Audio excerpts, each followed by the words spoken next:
adalah satu kesatuan organ yang berfungsi untuk merubah pakan yang berukuran besar menjadi berukuran kecil atau lebih sederhana.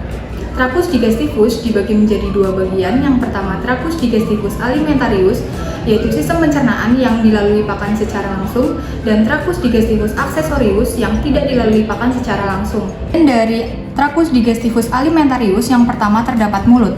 Di mulut terjadi pencernaan secara enzimatis yang dibantu oleh enzim lipase dan amilase. Kemudian di mulut juga terdapat glandula salivatoris atau kelenjar saliva yang berfungsi sebagai pelumas atau pelicin pakan dan sebagai buffer atau stabil pH. Yang kedua, terdapat esofagus. Di esofagus terjadi pencernaan secara mekanik, yaitu gerakan peristaltik atau meremas-emas. Esofagus berfungsi sebagai penghubung antara mulut dengan crop.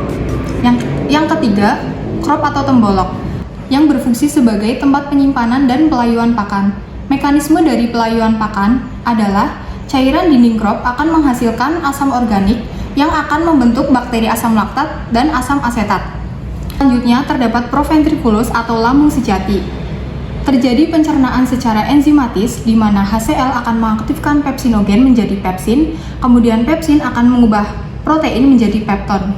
Selanjutnya yaitu ventriculus atau gizzard atau ampela yang berfungsi sebagai pencernaan mekanik, di mana terdapat batu kecil atau grit untuk membantu gerakan peristaltik di dalam gizzard. Dan selanjutnya yaitu usus halus yang dibagi menjadi 3 bagian. Yang pertama ada duodenum yang terjadi pencernaan enzimatis yang dibantu oleh enzim pankreas. Selanjutnya terdapat jejunum yang berfungsi sebagai penyerapan nutrisi, lemak, dan air. Selanjutnya terdapat ileum yang berfungsi sebagai penyerapan kembali nutrisi yang belum terserap. Selanjutnya terdapat seka tonsil yang merupakan percabangan dari usus halus dan usus besar. Usus besar dibagi menjadi 2. Yang pertama ada seka. Di seka terjadi pencernaan secara fermentatif oleh bakteri selulolitik yang mencerna serat kasar menjadi karbohidrat yang lebih sederhana, dibantu oleh bakteri Lactobacillus sp, Streptococcus sp, dan E. coli. Usus besar selanjutnya yaitu ada kolon. Di kolon terjadi penyerapan air secara besar-besaran. Organ selanjutnya yaitu ada kloaka. Kloaka merupakan tempat bermuaranya 3 saluran. Yang pertama urodeum, saluran urin. Yang kedua proctodeum, saluran reproduksi. Yang ketiga coprodeum, saluran pencernaan. Dan yang terakhir adalah ven. Ven adalah saluran pembuangan atau saluran akhir.